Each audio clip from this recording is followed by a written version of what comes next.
Je sais pas vous, mais moi, j'adore la Saint-Valentin. C'est l'une des rares fêtes à ne pas être devenue purement commerciale.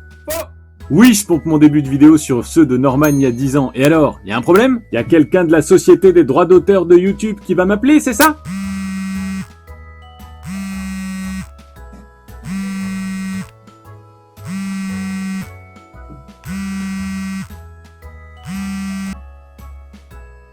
Allô? J'ignore qui vous êtes. J'ignore ce que vous voulez. Si c'est une rançon que vous espérez, je vous dis tout de suite que je n'ai pas d'argent.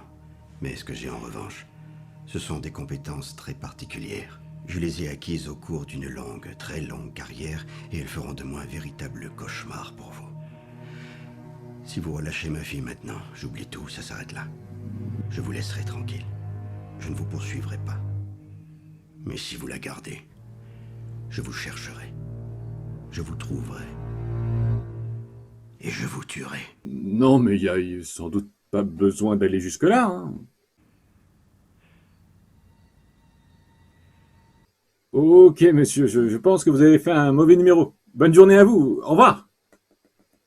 Ouf, c'était seulement Liam Neeson. Ouais, Liam, c'est un ami.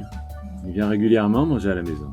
Enfin, heureusement que c'était pas quelqu'un de la Société des droits d'auteur de YouTube qui m'appelait pour mon pompage des intros de Norman il y a 10 ans.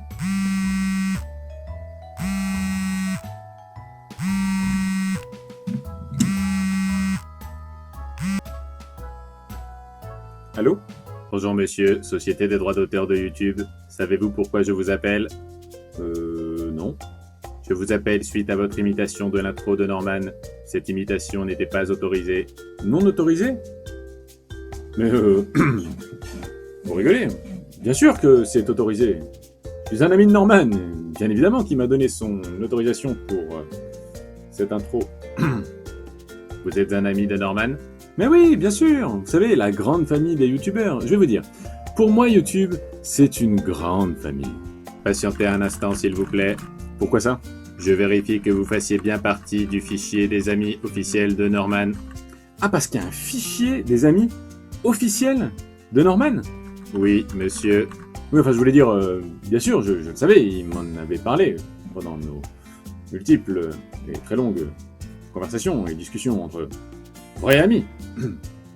Pouvez-vous me rappeler votre nom, s'il vous plaît? Oui, alors moi, c'est Jarold. J-A-R-O-L-D. J comme Jean, A comme Adrien, R comme Robert, O comme Olivier, L comme Lilian et D comme Didier Deschamps. Je ne trouve pas de Jarold dans le fichier des amis officiels de Norman. Ah bon? Ça doit être une erreur. Il faut refaire votre intro, monsieur. Et au nom de JD, vous trouvez rien? Non, parce que c'était le premier nom de ma chaîne, en fait. C'était JD Gaming. Non, rien du tout. Il faut refaire votre intro, monsieur. JD Gaming? Non, toujours pas? Non, rien du tout. Il faut refaire votre intro, monsieur Jarold. Ah oui, et avec? Il faut refaire votre intro, monsieur Jarold. Bon, ok, vous avez gagné. Je vais la refaire, mon intro. Bande de dictateurs.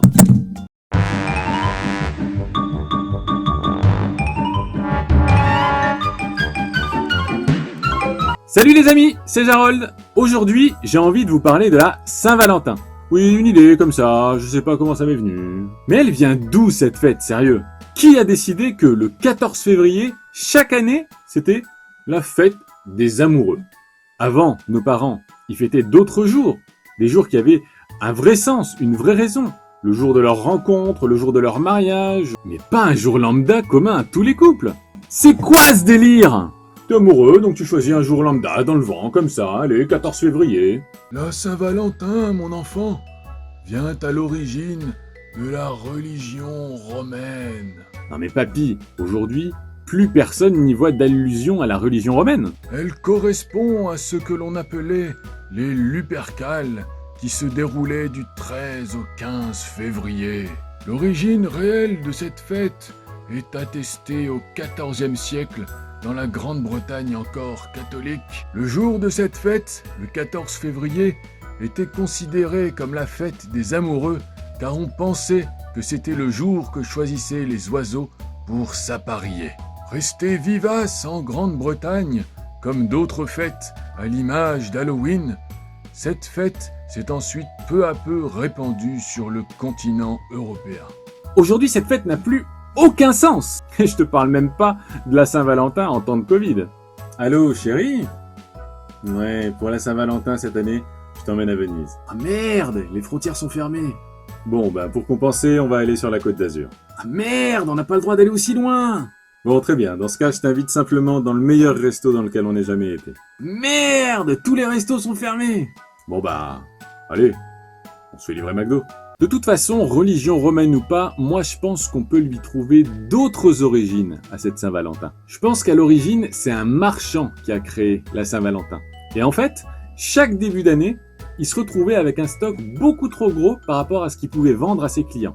Alors, vu qu'il se retrouvait comme ça à chaque mi-février, un jour, il a eu une idée. Et il s'est dit, pour le prix d'un produit, je vais vendre 5 produits. Et c'est comme ça qu'est née la Saint-Valentin. Il a lancé l'opération spéciale où 5 produits en valaient 1. 5 Valentin. Saint-Valentin. Ou alors, c'est un Marseillais qui allait souvent au bar, souvent au bistrot, et quand il arrivait en terrasse, ses amis lui demandaient « Oh Didier, ça va ?» Et lui, il leur répondait « Eh, lentement !» Mais comme il articulait très mal, personne comprenait. Lentement, tout le monde comprenait « Eh, lentement !» D'où l'expression qui est restée « Ça va, lentement !» Ou alors, d'autres pensent que la Saint-Valentin a été inventée par un cuisinier à l'origine. Ce cuisinier avait une personnalité très romantique. Et un jour, il a décidé de créer un plat spécialement pour les amoureux. Et il se trouve qu'il en a eu l'idée un 14 février. Et la particularité de ce cuisinier, c'est qu'il travaillait pour les cuisines dans un train, mais également dans un restaurant traditionnel. Alors pour bien différencier les plats pour les amoureux du restaurant et les plats pour les amoureux dans le train, il a mis une petite mention sur l'emballage des plats pour ceux du train, et il a écrit dessus « Saval en train ». D'où l'expression qui est restée, Saint-Valentin.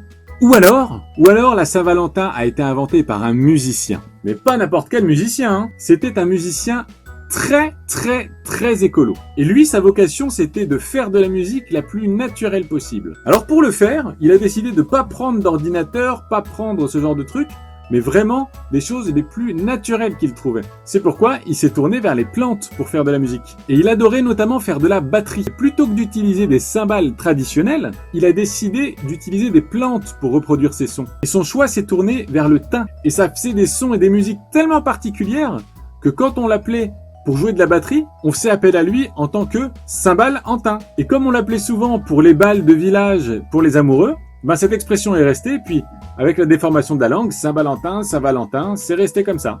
D'où la Saint-Valentin aujourd'hui. Ou alors, en fait, tout est parti d'un duel entre deux apiculteurs. C'était des apiculteurs qui faisaient des courses entre leurs abeilles, pour savoir lesquelles étaient les plus rapides. Et donc, ils avaient tellement d'abeilles qu'ils les ont regroupées en essaims. Et à la fin, ils regroupaient ces essaims en fonction de leur ordre d'arrivée. Et donc, il y avait l'essaim volant 1, l'essaim volant 2, l'essaim volant 3. Et ils ont fait leur première course le 14 février. C'est donc le 14 février qu'a été créé l'essaim volant 1. L'essaim volant 1. La Saint-Valentin. Ou alors, certains racontent l'histoire d'un vieil homme d'église. Cet homme, après sa mort, a été canonisé. Mais il a malgré tout décidé de hanter un lieu. Cet homme s'appelait Père Val. Et l'histoire a été rendue publique, c'est-à-dire qu'elle a fuité dans les journaux. L'Église n'a pas réussi à la garder secrète. Et les journaux, un 14 février, ont titré « Saint-Val hante un lieu ». Saint-Val hante un lieu. Saint-Valentin. Ou alors, bref, vous m'avez compris. Pour la Saint-Valentin, vous prenez pas la tête, passez du bon temps avec votre amoureux ou votre amoureuse et soyez heureux. Mais n'oubliez pas l'essentiel. La vie est courte. Vivez vos passions à fond. Et abonnez-vous à la chaîne de Jarol. Ciao!